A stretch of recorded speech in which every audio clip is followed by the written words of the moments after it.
അല്ല, ഇതിനകത്ത് നമ്മുടെ കേരളത്തിൽ വന്ന ഒരു മാറ്റം നമ്മളെല്ലാവരും കാണുന്നുണ്ടല്ലോ.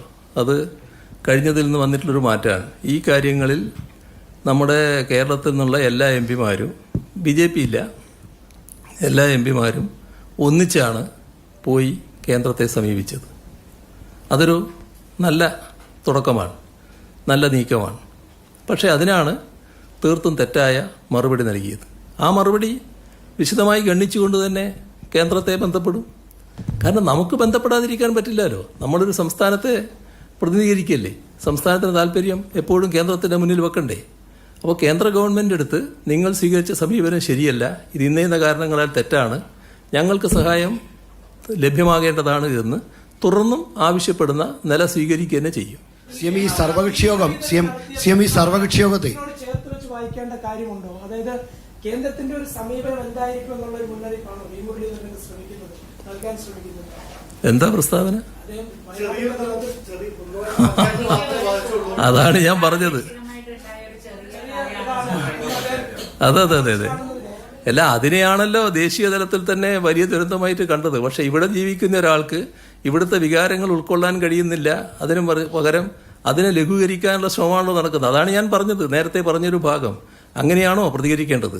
ആ ഭാഗം ഞാൻ പറഞ്ഞു കഴിഞ്ഞല്ലോ. ഈ സർവകക്ഷി യോഗം പോലുള്ള എന്തെങ്കിലും അടുത്ത ഇതിനെതിരെയുള്ള ഒരു ചെറുത്തുനിൽപ്പ് വേണമല്ലോ എന്തായാലും, രാഷ്ട്രീയമായ ഒരു വിവേചനം. അതൊക്കെ പിന്നീടും ആലോചിക്കേണ്ട കാര്യങ്ങളാണ്. അതിൽ നമുക്ക് സ്വാഭാവികമായിട്ടും ആലോചിക്കാം. മറ്റൊരു കാര്യം, ഈ ഹൈക്കോടതിയിലെ വളരെ വ്യക്തമായിട്ടുള്ള രാഷ്ട്രീയം കുറച്ചു കാലമായി നമ്മൾ കാണുന്നതാണ്. അപ്പൊ അതേ രാഷ്ട്രീയത്തിന്റെ വാതിൽ ചെന്ന് വീണ്ടും മുട്ടിയിട്ട് കാര്യമുണ്ടോ, കോടതികൾ വഴി നീങ്ങുന്നതായിരിക്കും കൂടുതൽ ഉചിതം? അല്ല, നമുക്ക് എല്ലാ വഴികളും നമ്മൾ സ്വീകരിക്കണമല്ലോ.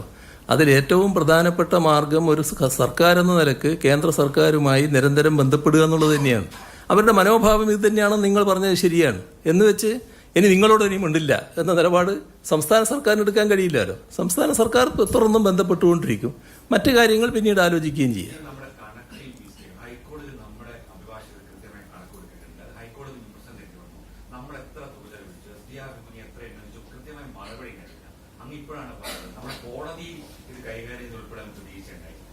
കോടതിയിൽ കൈകാര്യം ചെയ്ത വീഴ്ചയല്ല. കോടതിയിൽ കൈകാര്യം ചെയ്യുന്ന അഡ്വക്കറ്റിന് അപ്പോൾ കയ്യിലുള്ള വിവരങ്ങളാണല്ലോ പറയാൻ കഴിയുക. വിവിധ വകുപ്പുകളിൽ നിന്നും വിവിധ ജില്ലകളിൽ നിന്നും ശേഖരിച്ച് കൊടുക്കേണ്ട മറുപടി ഒറ്റ ക്ലിക്കിൽ കൊടുക്കാൻ കഴിയുന്ന ഒന്നല്ല. അതിനാണ് കാലതാമസം വന്നത്. അതുകൊണ്ടാണ് സമയം ചോദിച്ചത്. തരില്ല എന്നല്ലല്ലോ പറഞ്ഞത്. ഇന്നെൻ്റെ കയ്യിലില്ല, ഇത്ര ദിവസം വേണം, കുറച്ച് ദിവസം വേണം, അതിനൊരു സാവകാശം വേണമെന്ന് മാത്രമാണ് പറഞ്ഞത്. അത് കൊടുക്കാൻ സർക്കാർ എപ്പോഴും ബാധ്യസ്ഥയല്ലേ. ഹൈക്കോടതിക്ക് എന്തെങ്കിലും കാര്യങ്ങൾ കൂടുതൽ മനസ്സിലാക്കേണ്ടതുണ്ട് എന്ന് വന്നാൽ അത് കൊടുക്കാൻ എപ്പോഴും സർക്കാർ ബാധ്യസ്ഥമാണ്. അത് ചെയ്യുക തന്നെ ചെയ്യും.